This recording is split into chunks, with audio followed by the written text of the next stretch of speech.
அடங்க இருப்பது திருமதி நாகேஸ்வரி சிறை குமரகுரு. அவர் ஒரு சிறந்த பேச்சாளர் மட்டுமில்லை, ஜோக் பிராந்திய கல்விச்சாவையிலே ஒரு கலாச்சார உத்தியோகத்தராக பணியாற்றி கொண்டிருக்கின்றார். அது மட்டுமல்லாமல் அண்ணாமலை பல்கலைக்கழகத்தில் கனடாவுக்கு வந்ததன் பிறகு நமக்கு கற்க வேண்டும் என்ற அந்த ஒரு ஆர்வத்தோடு அண்ணாமலை பல்கலைக்கழகத்தில் தமிழ் மொழியில் முதுகலை மாணவி பட்டத்தையும் பெற்றுக்கொண்டவர். அவரை முதலில் நான் இங்கே அழைக்கின்றேன். அவர் பேச இருக்கின்ற தலைப்பு வள்ளுவர் கூறும் அரசியல். வாருங்கள் நாகேஸ்வரி ஸ்ரீகுமரம்.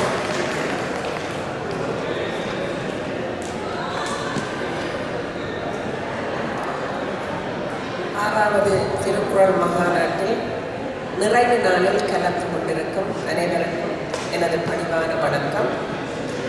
வள்ளுவர் கூறும் அரசியல் என்ற இந்த கட்டுரை தலைப்பிலே அரசியல் பற்றி வள்ளுவர் என்ன கருத்தினை கொண்டிருந்தார் என்பதை மிகச் சுருக்கமாக உங்களோடு பகிர்ந்து கொள்ள வந்திருக்கின்றேன்.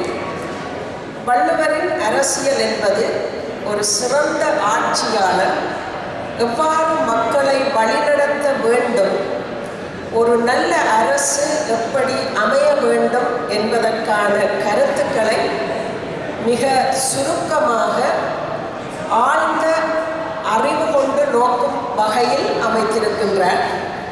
அது மட்டுமல்ல, இந்த அரசியல் கருத்துக்கள் வெறும் சட்டங்களின் தொகுப்பு அல்லாமல் மாறாக நல்ல ஆட்சி, நேர்மை, அறம் மற்றும் மக்களுடைய நலன்களை முன்னிறுத்துகின்ற கருத்துக்களாக இந்த அரசியல் கருத்துக்கள் அமர்ந்திருக்கின்றன. இந்த அரசியல் கருத்துக்கள் உலக அரங்கிலும் சரி, எங்களுடைய தாய்நாட்டு அரசியல் அரங்கிலும் சரி, அந்த நடவடிக்கைகளுக்கு வழிகாட்டுவனவாக அமைந்திருக்கின்றனவா என்பதைத்தான் நோக்க வேண்டும்.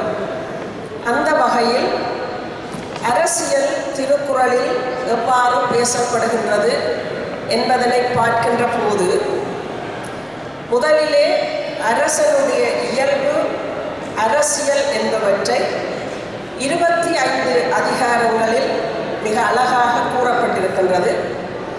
அரசியல் என்ற சொல் அரசு இயங்குகின்ற முறையையும் ஆள்வோரையும் அவர்களுடைய செயல்பாடுகளை பற்றி பொதுவாக கூறுகின்ற நிலையிலிருந்து மாறி மக்களுடைய நலன்களில் அது எவ்வாறு பங்கு கொள்ள வேண்டும் என்பதனை மிக தெளிவாக கூறியிருக்கின்றது. அரசன் எனப்படும் ஆட்சி தலைவன் குடியோம்புவனாக இருக்க வேண்டும் என்பதே வள்ளுவருடைய சிந்தனை. இதைத்தான் அவர் காலத்தில் வாழ்ந்ததாக நம்பப்படும் ஔவையார் கூட குடி உயர கோர் உயர்வான் என்று சொல்லி கூறியிருக்கின்றார். மன்னனும் மக்களும் ஒன்று, ஆனால் மன்னனுக்கு மக்களிடமிருந்து வேறுபாடு தருவது ஆட்சி செய்கின்ற முறை என்பதை பிறப்பொக்கும் எல்லா உயிர்க்கும் என்ற குறளின் மூலம் குறிப்பிட்ட வள்ளுவர், அரசன் தெய்வீகத்தன்மை வாய்ந்த ஒரு நிலையில் மக்களை பார்க்க வேண்டும், மக்கள் வருந்தாமல் காக்கின்ற முறையில் அரசன் மனித குலத்தில் பிறந்திருந்தாலும் தெய்வத்தன்மை உடையவனாக கருதப்படுகிறான் என்பதற்கு முறை செய்து காப்பாற்றும் மன்னன் மக்களுக்கு இறையென வைக்கப்படும் என்ற 388வது குறளிலே மிக அழகாக கூறியிருக்கின்றார். ஒரு அரசன் தன்னுடைய நாட்டிற்கு கீழே இயங்குகின்ற நிலையில் அந்த நாடு எவ்வளவு சிறப்பாக இருக்க வேண்டும் என்பதற்கு 3 முக்கிய அம்சங்கள் நிறைவாக இருக்கின்ற போதுதான் அந்த நாடு மிகவும் சிறப்பாக அமையும். உருபசியும் ஓவாப்பிணியும் செருபகையும் சேரில்லாத நாடு. அதாவது ஒரு நாடு ஒரு நல்ல அரசாட்சி கீழே இயங்க வேண்டும் என்று சொன்னால் அந்த நாட்டிலே பசி இருக்கக்கூடாது, பிணி இருக்கக்கூடாது, பகை இருக்கக்கூடாது. இந்த 3 அம்சங்களும் நிறைவாக அமைகின்ற போது அந்த அரசாட்சி மிகவும் சிறப்பாக அமையும் என்பதை எத்தனையோ நூற்றாண்டுகளுக்கு முன்பே வள்ளுவர் சொல்லிவிட்டு சென்றிருக்கின்றார். திருக்குறளிலே சொல்லப்பட்ட அரசியல் அறநெறிகள் சொல்லப்பட்ட காலத்தை கருத்தில் கொண்டு சொல்லப்பட்டிருந்தாலும் எந்த காலத்திற்கும் எந்த நாட்டு அரசியல் அணுகுமுறைக்கும் அது ஒரு எடுத்துக்காட்டாக அமைந்திருப்பதை காணலாம். அரசியல் அதிகாரங்களிலே அரசனுடைய இயல்பு தொடங்கி இடுக்கண் அழியாமை ஈறாக 25 அதிகாரங்களிலே அரசியல் பற்றியும் ஆட்சி முறை பற்றியும் தெளிவாக எடுத்து கூறியிருக்கின்றார். ஒரு அரசனுடைய ஆட்சியிலே தனக்கென எல்லைகள் வகுத்து அவனுடைய ஆட்சி அமைய வேண்டும். தன்னுடைய எல்லையை மீறி ஆட்சி செய்கின்ற போது அது அவனுடைய இருக்கும் இடத்தையும் எடுத்துக்கொள்ளக்கூடிய ஒரு நிலை ஏற்படும் என்பதை நாடொரும் நாடி முறை செய்யா மன்னவன் நாடொரும் நாடு கெடும். அதாவது நாட்டிலே நாள்தோறும் ஏற்படுகின்ற நிலைமைகளை ஆராய்ந்து அதற்கான வழிமுறைகளை செய்யாத அரசன் தன்னுடைய நாட்டை மெல்ல மெல்ல இழந்து விடுவான் என்பது இதனுடைய பொருள். இன்று பல்வேறு நாடுகளிலே நடைபெறுகின்ற போரின் விளைவுகளை இந்த குறளின் மூலம் நாங்கள் அறியக்கூடியதாக இருக்கின்றது.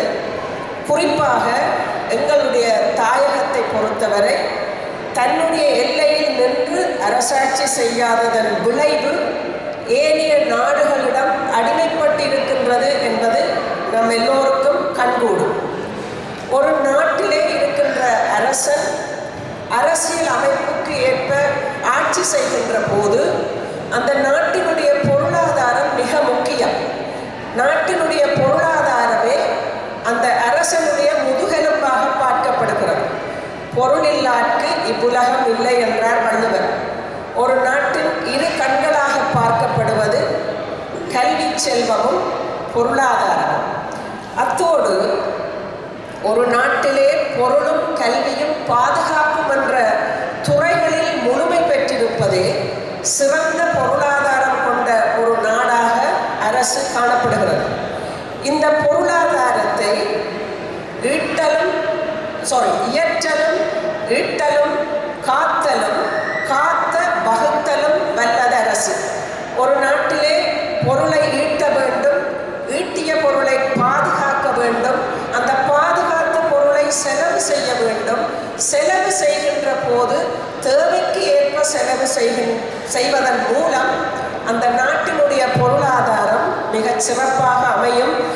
நிறைவான பொருளாதாரம் கொண்ட ஒரு நாடே சிறந்த அரசியல் அமைப்போடு ஆட்சி செய்யக்கூடிய நிலைமையில் காணப்படும் என்பதை எங்களுக்கு வள்ளுவர் எத்தனையோ நூற்றாண்டுகளுக்கு முன் சொன்ன கருத்து இன்றும் அது நிலைக்கக்கூடிய அளவுக்கு செயற்படுத்தக்கூடிய அளவுக்கு அது இருக்கின்றது என்பதை கூறிக்கொண்டு, நல்ல அரசாட்சி செய்கின்ற அரசனுக்கு பொருளாதாரம் போன்ற கல்வி படைகள் போன்ற பல்வேறு அம்சங்கள் இருந்தாலும் அரசனுடைய பண்புகள் என்று சிலவற்றை குறிப்பிட வேண்டும். எத்தனை வசதிகள் இருந்தாலும் அத்தனையும் கட்டி காக்கின்ற அரசனுக்கென்று சில பண்புகள் இருக்க வேண்டும். அரசன் என்பவன் மக்களை கண்ணாகவும் உயிராகவும் உடலாகவும் கருதினான் என்று சொல்லி பல்வேறுபட்ட இலக்கியங்களில் சான்றோர்கள் வகுத்த செய்யுள்கள் மூலம் நாம் அறிந்திருக்கின்றோம். ஆட்சி செய்கின்ற அரசனுடைய செங்கோல் எப்போதும் நிமிர்ந்து நிற்க வேண்டும், அது சாய்ந்து விடக்கூடாது. அப்படி சாய்ந்து விடுகின்ற போது அந்த அரசியலிலே ஒரு பக்க சார்பான நிலைமைகள் ஏற்படும். ஆகவே செங்கோலால் ஆட்சி செய்கின்ற அரசனே அந்தனர் நோக்கும் அறத்திற்கும் ஆதியாய் நின்றது மன்னவன் கோல் என்ற குறள் மூலம் நாங்கள் அறியக்கூடியதாக இருக்கின்றது. நல்ல அரசாட்சி இருக்கின்ற போது அந்த அரசனுக்கு பக்கபலமாக பல்வேறுபட்ட பணியாளர்கள் தேவை. அந்த பணியாளர்களை தெரிவு செய்கின்ற போது அந்த அரசன் மிக பொறுப்புள்ளவனாகவும் எச்சரிக்கையோடு தெரிவு செய்ய வேண்டும். தன்னுடைய இந்த பணியாளர்களை அவன் தெரிவு செய்கின்ற போது கருணையின் அடிப்படையிலோ அல்லது அன்பின் அடிப்படையிலோ அவர்களை தெரிவு செய்யாது கடமையை உணர்ந்து செய்யக்கூடியவர்களாய் தெரிவு செய்ய வேண்டும் என்பதற்கு காதன்மை கந்தா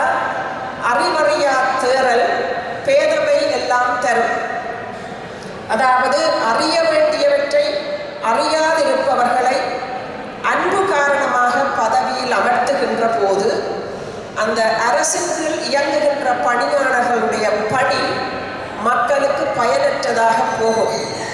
இதை நாங்கள் எங்களுடைய நாட்டிலும் சரி, எங்கள் அயல் நாடுகளிலும் சரி, தங்களுக்கு விருப்பமானவர்களை பணியில் அமர்த்தியதன் மூலம் நாடு எவ்வளவு துன்பத்திலும் மக்கள் எவ்வளவு துன்பத்தையும் அனுபவித்துக் கொண்டிருக்கிறார்கள் என்பதை நம் கண்கூடாக நாங்கள் பார்க்கின்றோம்.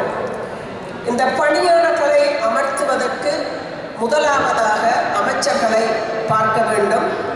மன்னனுடைய பாதுகாப்பு கவசங்களாக பல்வேறு உறுப்பினர்களை கூறலாம். அதிலே முதலாவதாக கூறக்கூடியவர் அமைச்சர். இந்த அமைச்சர் என்பவர் எந்த வகையான ஆளுமைகளை கொண்டு அரசனோடு செயற்பட வேண்டும் என்பதற்கு பண்கண் குடிகாத்தல், கற்றறிதல், ஆழ்வினையோடு ஐந்துடன் மாண்டது அமைச்சு. ஒரு அமைச்சனுக்கு மன வலிமையும் குடிகளை காத்தலும் அறநூல்களை கற்று அறிந்திருத்தலும் விடாமுயற்சியும் ஐம்புலன்களின் தூய்மையும் என்ற 5 அம்சங்களும் நிறைவாக கொண்ட ஒருவனே அமைச்சராக இருக்க முடியும்.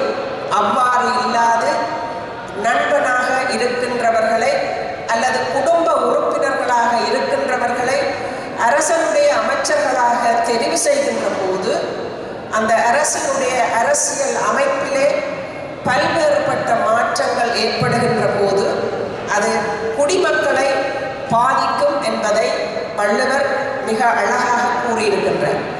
இந்த அமைச்சருக்கு அடுத்த வகையிலே இருப்பவர் மன்னனுக்கு துணையாக நிற்கும் தூதுவர்கள். அறிவுறு ஆராய்ந்த கல்வி இம்மூன்றன் செறிவுடையான் செல்க வினைக்கு. இயற்கையான அறிவும் பல நூல்களையும் பல காலங்களில் ஆராய்ந்து தெளிந்த கல்வியும் உடைய 3 அம்சங்களையும் கொண்டவனே ஒரு சிறந்த தூதுவனாக அமைகின்றான். அந்த தூதுவனாக இருக்கின்றவன் அமைச்சரை விட அரசனுக்கு மிக முக்கியமான ஒரு பாத்திரமாக படைக்கப்பட்டிருக்கின்றார் வள்ளுவர். அரசியல் பேசுகிறோம். அடுத்ததாக படைகள். கூற்றுடன் மேல்வரினும் கூடி எதிர் நிற்கும் ஆற்றதுவே படை. படைகள் என்பவர்கள் எப்படி இருக்க வேண்டும் என்பதற்கு கூற்றுவனே சினம் கொண்டு வந்தாலும் அதை எதிர்த்து நின்று அவனோடு போர் புரியக்கூடிய ஆற்றலுடையவர்களே படைகளாக இருக்க வேண்டும். அவர்களுடைய ஆளுமையே அந்த நாட்டினுடைய பாதுகாப்பை நிர்ணயிக்கும் என்று சொல்லி கூறியிருக்கின்றார். இவை எல்லாவற்றையும் விட அமைச்சர் இருந்தாலும் படைகள் இருந்தாலும் தூதுவர்கள் இருந்தாலும் மக்கள் இருந்தாலும் எல்லாவற்றையும் விட மிக முக்கியமானது காலம், இடம். ஒரு பொருளதிகாரத்திலே 59 தொடக்கம் 72 வரையான குறட்பாக்கள் மூலம் பொருள், இடம், காலம் என்பது ஒரு அரசுக்கு எவ்வளவு முக்கியம் என்பதை மிக தெளிவாக கூறியிருக்கின்றார். பகல் வெல்லும் கூகையை காக்கை இகல் வெல்லும் வேந்தற்கு வேண்டும் பொழுது. கூகை என்ற பறவைக்கு பகலிலே கண் தெரியாது. அது காகத்திடம் பகலிலே செய்கின்ற போது அந்த காகம் இலகுவாக அந்த கூகையை கொன்றுவிடும். அதுபோல ஒரு மன்னனும் தன்னுடைய வெற்றியை நிலைநாட்ட வேண்டும் என்று சொல்லி சொன்னால் காலம், இடம் என்பது மிக முக்கியமானது ஒன்று. போருக்கு செல்கின்ற போது காலம், இடம் பார்த்து செல்ல வேண்டும் என்பதை புறநானூற்று பாடல்கள், புறப்பொருள் வெண்பா மாலைகளில் நாங்கள் படித்திருக்கின்றோம். ஆனால் ஈழத்தமிழர்களாகிய நாங்கள் போரை நேரில் கண்டிருக்கின்றோம். காலம், இடம் பார்த்து போன பல போர்களிலே வெற்றியும் பெற்றிருக்கின்றோம், தோல்விகளையும் சந்தித்திருக்கின்றோம். ஆகவே காலம், இடம் என்பது மிக முக்கியமானது. இந்த எல்லாவற்றுக்கும் மேலாக இந்த அரசியல் கோட்பாட்டிலே மிக முக்கியமான உறுப்பாக பார்க்கப்படுவது அகதிகள், குடியேற்றம். மிக முக்கியமாக அது சொல்லப்பட்டிருக்கிறது. இந்த அகதிகள் குடியேற்றம் என்பது போர் சூழல் காரணமாகவும் இயற்கை அழிவு காரணமாகவும் பல்வேறு நாடுகளிலே இருந்து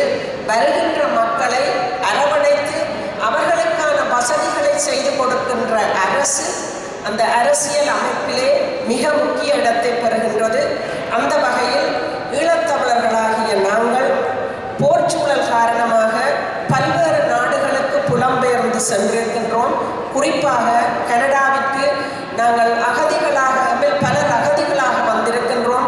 வந்த எங்களை அரவணைத்து எங்களுக்கான சகல வசதிகளையும் செய்து கொண்டும் இருக்கின்ற இந்த நாட்டை வள்ளுவர் அந்த காலத்திலே நினைத்தாரோ என்னவோ அப்படியான ஒரு குரலை அவர் ஆக்கி வைத்திருக்கின்றார். பொறியங்கும் மேல்வருங்கால் தாங்கி இறைவற்கு இறையங்கும் நேர்வது நாடு. ஒரு நாட்டினுடைய வலிமையும் தார்மீக பொறுப்பும் ஆபத்தில் உள்ளவர்களை காத்து அவர்களை அரவணைப்பதுமே ஒரு சிறந்த அரசுக்கு அடையாளமாக இருக்கின்றது என்பதை கூறியிருக்கின்றார். ஆகவே அரசியல் அமைப்பு பற்றியும் அரசை பற்றியும் அரசனை பற்றியும் பொருட்பாலில் இன்றும் பொன்போல் போற்றத்தக்க வகையில் பல்வேறுபட்ட குறள்கள் மூலம் கூறியிருக்கின்றார் வள்ளுவர். அவருடைய கருத்துக்கள் அன்றைய காலத்தில் குடியாட்சி முறையில் கூறப்பட்டிருந்தாலும் இன்றும் அது பொருந்துவதாக இருப்பதுதான் மிக முக்கியமானது. அரசு எப்படி இருக்க வேண்டும், அரசியல் அமைப்பு எப்படி இருக்க வேண்டும், அரசனோடு சேர்ந்து இயங்குகின்றவர்கள் எப்படி இருக்க வேண்டும் என்பதை மிக அழகாக எடுத்து கூறியிருக்கின்றார். திருக்குறளிலே அரசியல் உட்கூறுகளாக நாடு, நாட்டின் அரசு, அரசின் ஆட்சி முறை, அமைச்சு என்பவற்றை அத்தோடு மிக மிக முக்கியமாக அந்த நாட்டிலே வாழ்கின்ற குடிமக்கள் என அரசியலுக்குள் அங்கம் வகிக்கும் ஒவ்வொருவருக்கும் தனித்தனியே சொல்லப்பட்ட அறநெறிமுறைகளும் நேர்மை, சார்பின்மை, ஒழுங்கு, நியாயம், சமநீதி என்ற பல்வேறுபட்ட பண்புகள் அரசுக்கு இருக்க வேண்டும் என்பதையும், இது தமிழ் மொழி நூலாக இருந்தாலும் கூட எந்த நாட்டவரும் எந்த மொழியிலும் இதை பயன்படுத்தக்கூடிய வகையில் கூறியிருப்பது குறிப்பிடத்தக்கது. எனவே திருக்குறளில் கூறப்பட்ட அரசியல் கருத்துக்கள் காலம் கடந்தும் நம் கண்முன்னே நடைமுறையில் இருக்கின்றன என்பதை கூறி இந்த வாய்ப்புக்கு நன்றி கூறி விடைபெறுகிறேன். வணக்கம். அருமையான ஒரு தொகுப்பாக வள்ளுவரின் அரசியல் பார்வையை, அதாவது வள்ளுவன் சொல்வான், படை குடி ஊழ் அமைச்சு அந்த ஆறையும் தொகுத்து அவர் தன்னுடைய சுருக்கமான முன்னுரையிலே தந்திருக்கின்றார்.